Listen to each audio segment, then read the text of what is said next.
नाज़रीन, हम एक बड़े खतरनाक और पेनफुल टाइम से गुजर रहे हैं, और पेनफुल इसलिए है जो कुछ गजा में हो रहा है ये बहुत ही पेनफुल है। इसका एक एक लम्हा जो है वो पेनफुल है, और डेंजरस और खतरनाक इसलिए है कि दुनिया जो है वो जंगों की तरफ जा रही है। बहुत सारी नेशंस की तरफ जंगें बढ़ रही हैं और मिडिल ईस्ट में जंगें फैल रही हैं। और ये जो काम इजराइल ने किया है कि 22 महीनों के बाद, और पूरी दुनिया से सीज फायर की डिमांड्स भी आई, रिक्वेस्ट भी आई, वार्निंग भी आई, उस सब को इजराइल ने रिजेक्ट करते हुए एक नया अग्रेशन जो है वो शुरू कर दिया है।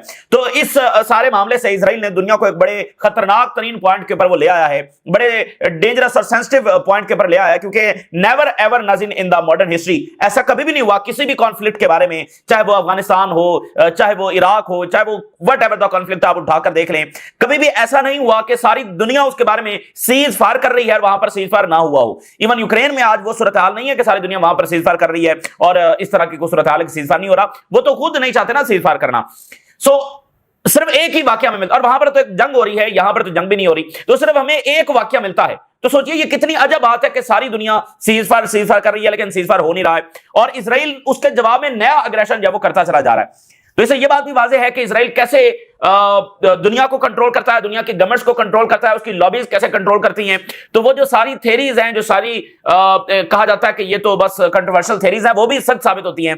तो इसलिए ये लड़ाई सिर्फ यहां पर एक स्टेट ऑफ इजराइल के साथ नहीं है, बल्कि ओवरऑल जो सिस्टम जो दुनिया को जकड़े हुए है वो सारा कनेक्टेड है, क्योंकि यहां पर जब स्टेट ऑफ इजराइल को शिकस्त होगी तो पूरा ऑर्डर जो है वो उसके साथ गिरेगा। अब इधर ईरान ने जो है वो नाज़रीन जंगी मशकें इस वक्त लॉन्च कर दी हैं, ईरान ने ड्रिल्स है वो लॉन्च कर दी हैं, वहां पर नए टेस्ट वो कर रहे हैं। और इसी दरमियान ईरान के राब्ते जो वो मिस्र के साथ हो रहे हैं, इनफैक्ट टर्की के राब्ते भी मिस्र के साथ हो रहे हैं, और दोनों मुल्क जो है वो मिलिट्री जो टाइज हैं उस हवाले से बातचीत कर रहे हैं, क्योंकि जो गजा में इजराइल प्लान कर रहा है उसमें सबसे पहला जो मुल्क मुतासर होगा वो मिस्र है। तो ईरान भी मिलिट्री जो कॉपरेशन है उसको डीप कर रहा है, टर्की भी जो मिलिट्री कॉपरेशन है इजिप्ट के साथ उसको डीप कर रहा है, और बेलारूस के साथ ईरान ने मिलकर यह अनाउंस किया है कि वो पूरी तरह से अमेरिका की जो हेजेमनी है उसका सामना करेंगे। और जो मागा है यानी मेक अमेरिका ग्रेट अगेन, वो ट्रंप एडमिनिस्ट्रेशन को प्रेशराइज कर रही है, जो उन्होंने एक इजरायली ऑफिशियल को छोड़ा है जो चीफ था साइबर सिक्योरिटी का, उस पर संगीन तरीन चार्जेस थे, लेकिन उसको खुफिया तरीके से चुपके से उसको रिहा कर दिया गया। तो वहां पर बहुत ज्यादा गुस्सा जो वो पाया जा रहा है, और वेस्ट बैंक में आज एस्केलेशन देखी जा रही है, वेस्ट बैंक में बड़े अटैक्स इजरायलियों पर हुए हैं। तो ये तमाम तरह सूरत हाल जब आपके साथ शेयर करेंगे। आगाज करते हैं ईरान के हवाले से, बहुत सारी खबरें हैं। बुनियादी जो लड़ाई मिडिल ईस्ट में लड़ी जा रही है वो ईरान के खिलाफ है, ये जो सारी रेजिस्टेंस है इसको ईरान ही सपोर्ट करता है। तो बुनियादी लड़ाई यहां पर ईरान से लड़ी जा रही है, और बरह रास्त लड़ाई भी हमने 12 दिन में देखी, और बाकी जो इनडायरेक्ट फाइट है वो भी सारी ईरान के साथ है। तो 12 दिन की फाइट के बाद पहली बार ईरान ने जंगी मशकें जो है वो शुरू कर दी हैं, और उसमें बहुत सारे नए टेस्ट भी किए जा रहे हैं। Associated press, Iran navy launches countries first military drills since 12-day war with Israel. Sustainable power 1404 drills, Iran's Nasser, Qadir anti-ship cruise missiles destroy targets। तो ये बहुत सारे मिसाइल जो है वो उन्होंने यहां पर टेस्ट किए हैं, और ये गल्फ ऑफ ओमान के अंदर हो रही हैं और बहरे हिंद के अंदर ये जंगी मशकें हो रही हैं। तो यानी ये वही एरिया है जहां पर बुनियादी तौर पर लड़ाई होनी है अमेरिका से, और गल्फ ऑफ ओमान में कशीदगी अक्सर रहती है क्योंकि साथ ही स्ट्रेट ऑफ हुर्मुज़ है, तो यहां पर और बहरे हिंद के अंदर भी उनकी जंगी मशकें जो हो रही हैं। ईरान ने भरपूर सपोर्ट का ऐलान किया है वेनेजुएला के हवाले से।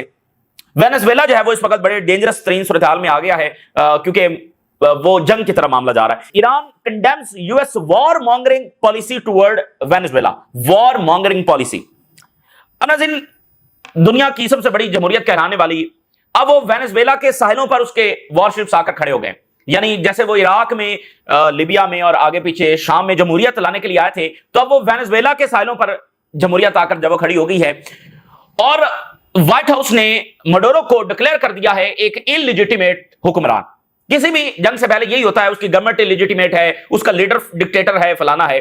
तो मडोरो को इलिजिटिमेट हुक्मरान डिक्लेयर कर दिया है, और साथ व्हाइट हाउस ने मजीद ये कहा है कि वो तो ड्रग माफिया है, और वो इस पूरे रीजन में जो ड्रग सारा है वो चला रहा है, और ये ड्रग्स है वो अमेरिका भी भेज रहा है। तो इसलिए मडोरो को जो है वो हम अकाउंटेबल ठहराएंगे, मडोरो को जो है वो हम जो है उसको सजा देंगे। ये व्हाइट हाउस ने जब ऐलान किया है, और वो कह रहे हैं कि हम तो सिर्फ वहां पर ड्रग्स से जब लड़ने जा रहे हैं, क्योंकि ड्रग्स जो है वो वहां से अमेरिका भेजते हैं। ये अब नया किस्सा है, यानी weapon of mass destruction, nuclear program, इसको जवाब बनाकर जंगें होती रही, और अब जो है वो ड्रग्स को जवाब बनाकर एक अलग सतह की जंग। और ये बात ध्यान में रखें कि वेनेजुएला चूंकि सबसे ज्यादा ऑयल रिजर्व्स दुनिया में, सऊदी अरेबिया से भी ज्यादा ऑयल रिजर्व्स है वो वेनेजुएला के पास है, और सिर्फ ऑयल नहीं है, वहां पर गोल्ड भी है। और इस वक्त अमेरिका को नेचुरल रिसोर्सेज की बहुत ज्यादा जरूरत है, क्योंकि उसका जो करेंसी है वो पूरी तरह से एक तो कमजोर तेजी के साथ हो रही है, क्योंकि ये जब करेंसी बनी थी तो ये लिंक थी विद गोल्ड, ठीक है ना।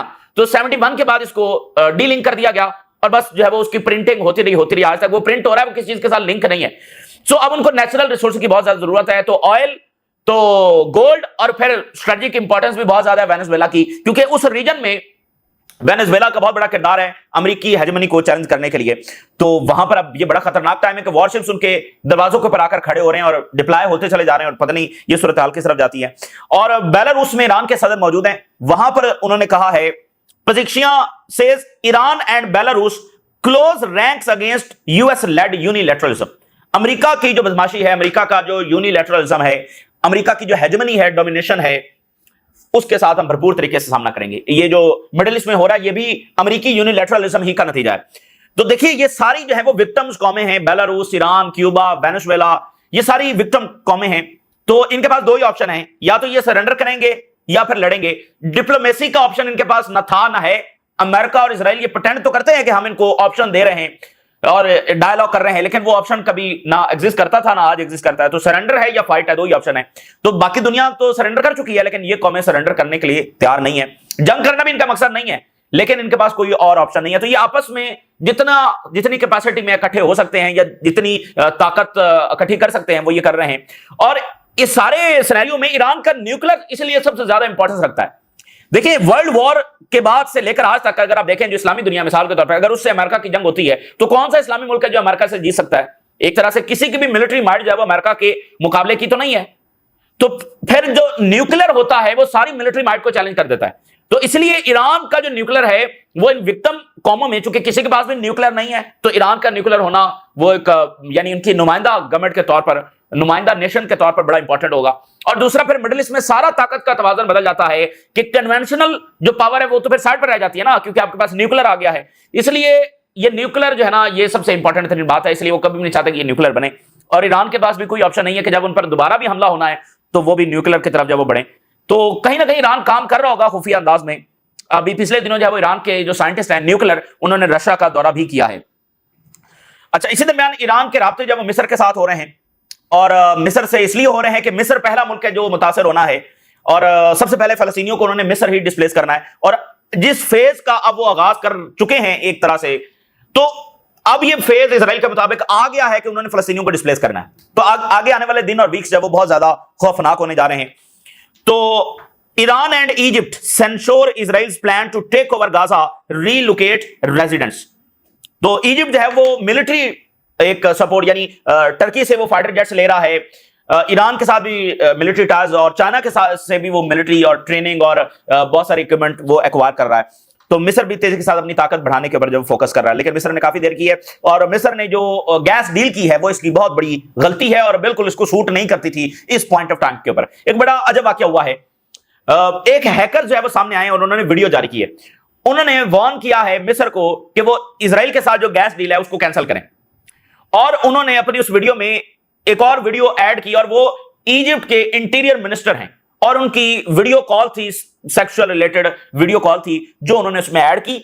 और उन्होंने कहा कि अगर ये गैस डील कैंसिल नहीं करेंगे तो ऐसी और बहुत सारी वीडियोस है वो मैं रिलीज करने जा रहा हूं। ये वो हैकर, पता नहीं वो अननोन हैकर है जो सामने आया। और ईरान ये कह रहा है कि strengthening defence power Iran soul shield against threats, top generals. और रशिया ने ईरान के हक में स्टेटमेंट जारी की है, चाइना के बाद चाइना ने भी स्टेटमेंट जारी किया, रशिया ने स्टेटमेंट जारी की है कि यूरोप जो स्नैपबैक एक्टिवेशन करने जा रही हैं ये फंडामेंटली इलीगल है, जो सैंक्शंस ईरान पर लगने जा रही हैं। अगले हफ्ते 10 दिन के अंदर ईरान पर सैंक्शन जब अनाउंस हो सकती हैं, जिससे मामला और खराब होंगे। और ये एक लिजिटिमेसी होगी इसराइल के लिए, सो कॉल्ड लिजिटिमेसी, कि जब सैंक्शंस भी लग गई हैं और ये इस बात का सबूत है कि ईरान न्यूक्लियर बना रहा है तो फिर उसके ऊपर अटैक कर दिया जाए। और जो पोलैंड में वाकया हुआ है वो भी इंपॉर्टेंट है। पोलैंड में रशियन ड्रोन्स गिरे हैं, जो ईरानी ड्रोन्स है, ठीक है ना, शहीद ड्रोन्स है, रशिया की तरफ से वहां पर गिरे हैं। तो इस तरह ये मामला काफी सेंसिटिव है। कई अब ये सारी डायमेंशंस आपके सामने रख रहे हैं। इसी दरमियान अमेरिका में एक तो पब्लिक ओपिनियन तेजी के साथ शिफ्ट हो रही है। कल एक नया सर्वे भी सामने आया, रॉयटर्स ने वो सर्वे किया, जिसमें मेजॉरिटी ऑफ अमेरिकन ये कहते हैं कि फलस्तीनी रियासत को तस्लीम कर लेना चाहिए। ये कल रॉयटर्स ने और एसोसिएटेड प्रेस ने ज्वाइंटली सर्वे किया। मेजॉरिटी ऑफ अमेरिकन ये कहते हैं कि फलस्तीनी रियासत को तस्लीम कर लेना चाहिए। और दूसरा वहां पर यह है कि जो खबर लीक हुई सामने आई कि जो चीफ था साइबर का नेतन्याहू का, उसको इन्होंने रिलीज कर दिया, जिस पर बड़े संगीन तरीन चार्जेस थे सेक्सुअल एक्टिविटी के बच्चों से। तो उसके ऊपर बड़ा गुस्सा है। MAGA erupts after Israeli official charged in child sex ring flees US. Trump allies slam release of Israeli cyber chief accused in child sex sting.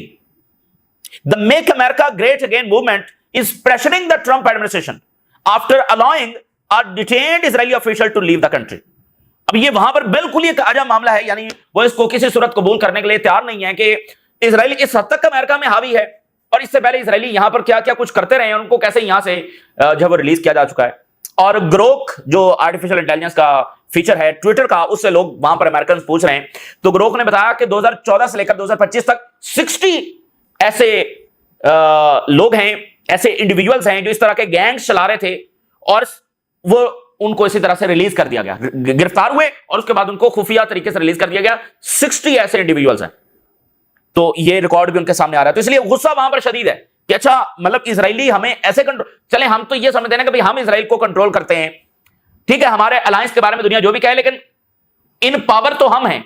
अच्छा, अब पता चल रहा है कि नहीं, इन पावर तो इजराइल है जो हमें कंट्रोल किए हुए, और वो हमारे लोगों के साथ आकर यहां पर जो मर्जी करता रहा और फिर उसको रिलीज कर दिया जाए। तो बड़ा गुस्सा वहां पर है। जो माइक हॉकबे है, जो एम्बेसडर अमेरिका का इजराइल में, जरा उसकी स्टेटमेंट देखिए। कहता है US ambassador Huckabee says European recognition of Palestine hurt hostages talks. अब ये है तो अजब सी बात, लेकिन डिस्कस करना इसलिए जरूरी है कि वहां पर वो किस अंदाज में एक दूसरे को कम्युनिकेट करते हैं। अब अमेरिकी एम्बेसडर ये कह रहा है यूरोपियंस को कि ये जो तुमने फिलिस्तीनी रियासत को तस्लीम करने की बातें की हैं, इससे जो यहां पर मामला हल नहीं हो रहा, अमन नहीं हो रहा तुम्हारी इस बात से। तो ये लॉजिक कौन सी लॉजिक है? तो ये वो लॉजिक है, देखें, इजरायली उनको ये कहते हैं कि फलस्तीनियों के लिए कोई सपोर्ट अनाउंस होनी नहीं चाहिए। अगर फलस्तीनियों के लिए कोई भी सपोर्ट होगी तो इससे उनको एक हौसला मिलेगा। तो अगर उनको यह बावर करवा दिया जाए कि तुम्हें बचाने के लिए कोई भी नहीं आएगा दुनिया में, अरब्स तो फारे हो गए, बाकी दुनिया में भी कोई तुम्हें बचाने के लिए आने वाला नहीं है, तो उसके बाद वो सरेंडर कर देंगे। एक तो ये बात। दूसरा, वो ये कहते हैं कि तुम जो ये धड़ाधड़ फलस्तीन के हक में बातें कर रहे हो, तुम्हारा क्या लगता है फलस्तीन? और क्या हो गया अगर हमने एक जेनोसाइड कर ली? तुमने 500 साल में क्या किया है? अगर हमने एक जेनोसाइड कर दिया तो क्या हुआ? तुमने जो सेटलर कॉलोनीज बनाई हैं दुनिया में, तो तुम वहां पर ये नहीं करते रहे हो। आज तुम जब ये चोला पहनकर ह्यूमन राइट्स का आ गए हो, हमें नहीं पता तुम्हारी हैसियत और तुम्हारी हिस्ट्री क्या है। और फिर वो उनको कहते हैं, ये बात बड़ी इंपॉर्टेंट है कि अगर तुम हमसे ताल्लुक तोड़ रहे हो, हमारे खिलाफ जा रहे हो, तो तुम मुसलमानों से इत्तेहाद बना रहे हो। यानी अब तुम अलायंस बनाओगे मुसलमानों से, हमें छोड़कर, और हम जो आपके रिलायबल पार्टनर हैं और आप जैसे हैं, हमारा कल्चर सेम है, हम अंग्रेजी बोलने वाले हैं, गोरे चिट्टे हैं, और हमारी शेयर्ड हिस्ट्री है, शेयर्ड बिलीव्स हैं, शेयर्ड वैल्यूज हैं। अब तुम इन बारबेरियंस के साथ जाकर ताल्लुकात बनाओगे। तो वो इस अंदाज से, और ये लॉजिक वहां से आती है, वरना ये कौन सी लॉजिक है कि भाई वहां पर सीज फायर की बात करने से यहां पर अमन नहीं हो रहा? ये कौन सी लॉजिक है? तो ये इतनी बेरहम लॉजिक है जो आपके सामने मैंने रखी है। अच्छा, इजराइल जो है वो फौज की शदीद कमी का सामना है, और खबर यह है कि इजराइल ने बकायदा अपना जो डायस्पोरा है पूरी दुनिया में, वेस्टर्न कंट्रीज में खासतौर पर, उसको कह दिया है कि वो लड़ने के लिए इजराइल आए। ABC quoting Israeli army officials, the army issued a call to all the communities abroad due to severe shortages of soldiers. अब ये अलग सतह का प्रॉब्लम है, देखें, यानी वो इनके मजहब के लोग दुनिया में जहां जहां भी रहते हैं, उनको उन्होंने कहा है कि वो इजराइल आए लड़ने के लिए। देखें, मिसाल ऑस्ट्रेलिया में कोई रहता है, कोई यूरोप में रहता है, कोई कनाडा में रहता है, कोई मैक्सिको में रहता है, तो उनको कहा जा रहा है कि वो यहां पर आकर लड़ें। नेशनल वो उस कंट्री का है, लेकिन लड़ेगा आकर इजराइल के लिए, ये तो उन मुल्कों के लिए बड़ा ट्रबल होने वाला है। और दूसरा, मिसाल के तौर पे कोई मुस्लिम मुल्क ये कह सकता है किसी दूसरे मुल्क के नेशनल को मजहब की बुनियाद के ऊपर कि तुम आकर इधर हमारे लिए लड़ो, तो ये तो बड़ी अजब सी बात है। और फिर वहां पर यानी वो फौजियों को भी कह रहे हैं, जो इनके मजहब के लोग मुख्तलिफ फौजियों में हैं, उनको भी कह रहे हैं कि आकर लड़ो। और ऑस्ट्रेलिया में 2 मरतबा ये वाकया रिपोर्ट हो चुका है कि इनके मजहब का एक फौजी और एक अफसर वो ज्यादा लॉयल था to Israel rather than Australia. तो ये वो मुल्क ऑलरेडी एक क्राइसिस महसूस कर रहे हैं, और अगर आप हिस्से में जाएं तो आपको अंदाजा होगा कि वो इनको कोई लव नहीं करते हैं, बल्कि एक्चुअली तो वो चाहते हैं कि ये कभी वापस यूरोप ना आए, क्योंकि सदियों तक वो इनके साथ क्या कुछ करते रहे। तो ये भी एक मसला है। तो इसलिए जंग जारी रहेगी तो मसले इजराइल को घेरते चले जाएंगे। हैरेड्स की एक जबरदस्त हेडलाइन देखिए। हैरेड कह रहा है, उधर माइक हॉकबे का बयान देखिए और इधर हैरेड्स का बयान देखिए। Trump support for Netanyahu is now the main obstacle to a Gaza ceasefire deal. असल में ये जो डील नहीं हो रही इस वक्त, अगर सीजफायर नहीं हो रहा, तो उसकी सबसे बड़ी वजह ट्रंप है। वो जो नोबेल पीस प्राइज के लिए जिसको इस्लामी दुनिया ने भी नामजद किया है, जो अमन का मसीहा है, खुशहाली का मसीहा है, कहता मुझे बड़ा अच्छा लगता है दुनिया में जंगे रुकवाना। तो हेरड ये कह रहा है कि सबसे बड़ी रीजन ना हमास है, ना हिजबुल्लाह है, ना ईरान है, ना अंसारुल्लाह है, ना यूरोपियंस हैं, सबसे बड़ी रुकावट जब ट्रंप है। ट्रंप सारा इसको जब सपोर्ट कर रहा है। वेस्ट बैंक में आज बड़े अटैक्स हुए हैं और इजरायली आर्मी बता रही है कि we received report of shooting targeting several Israelis near Ashkelon and our forces are heading to the scene. तो हेशलोन और हेब्रोन जो सिटी है वहां पर दो मुख्तलिफ जगहों के ऊपर आज दो बड़े अटैक्स जो वेस्ट बैंक के अंदर देखे गए। और इजराइल के अंदर इस वक्त प्रोटेस्ट हो रहे हैं, और प्रोटेस्ट हो रहे हैं डिफेंस मिनिस्ट्री के बाहर। जो इजरायली सोल्जर्स लड़ रहे हैं गजा में, उनकी मदर जो है वहां पर पहुंची हुई है। Soldiers mothers participate in a protest in front of Israeli defence minister's house. उसके घर के बाहर जब वो फौजी जिनकी मां लड़ रही हैं वो वहां पर पहुंची हुई हैं। तो सीएनएन एक हेडलाइन शेयर कर रहा है। सीएनएन ये कह रहा है, एक इजरायली फौजी जिसने गजा में वो गया था, उसको कोट करते हुए वो कहता है मैं शॉक्ड हूं कि we are still talking about war that was supposed to have ended long time ago. कहता है मैं शॉक्ड हूं कि हम अभी भी एक जंग, उस जंग के बारे में बात कर रहे हैं, वो जंग जिसका इजराइल को कोई फायदा नहीं है, और वो जंग जो अब से बहुत अरसा पहले जो है वो खत्म हो जानी चाहिए थी, हम अभी भी उस जंग के बारे में बात कर रहे हैं जिसके नतीजे में 1 लाख से ज्यादा इजरायली फौजियों की कैजुअलिटीज हो चुकी हैं। देखिए अगेन बात यह है कि जब वो कहते हैं फौज की शदीद कमी है, हम ये कहते हैं कि अभी एक भी इस्लामी रियासत जो है वो इजराइल के साथ तो उसकी जंग नहीं हुई है। तो 6 लाख इजरायली फौज थी, वो गई किधर? तो 1 लाख से ज्यादा इनकी जो वो कैजुअलिटीज हैं। और ये जो उनके थाउजेंड्स ऑफ इजरायली बैरून मुल्क भागे हैं, उनमें बहुत सारे रिजर्व सोल्जर्स भी थे, तो इसलिए इनको फौज की शदीद कमी है। अच्छा, अब नॉर्थ कोरिया के हवाले से एक दिलचस्प खबर है, और खबर यह है कि North Korea has a secret military base that may pose threat to East Asia and US. The undeclared missile operating base is just 27 kilometre from the border with China, report by US think tank says. उनके मुताबिक जनाब north Korea ने एक base बना रखी है, और वो सीक्रेट है, और वो अनडिक्लेयर्ड है, और वो हाईली फोर्टिफाइड है, और अगर वहां से मिसाइल लॉन्च होते हैं तो वो अमेरिका भी पहुंच सकते हैं। बैलिस्टिक मिसाइल्स वहां से फायर हो सकते हैं, इंटरकॉन्टिनेंटल मिसाइल्स वहां से फायर हो सकते हैं। तो ये एक अजब वहां पर खा पड़ी हुई है, क्योंकि रशिया और चाइना के बाद, रशिया और चाइना तो देखना चले बड़ी पार्स हैं, उसके अलावा तो दुनिया में किसी के पास ये ताकत नहीं है कि उनके मिसाइल्स, उनके जंगी तैयारी जब वो अमेरिकन सॉइल तक पहुंच सकें। तो ये थर्ड कंट्री दुनिया में सामने आ रहा है कि जिसके मिसाइल जब वो अमेरिकन सॉइल तक जा सकते हैं। आज तक आप ज़हन में रखें कि अमेरिकन हिस्ट्री की जितनी भी जंगें हुई हैं वो अमेरिकन सॉइल पर नहीं लड़ी गई, वो अमेरिका ने बाहर ही लड़ी हैं। इवन वर्ल्ड वॉर भी अमेरिकन सॉइल पर नहीं हो रही थी।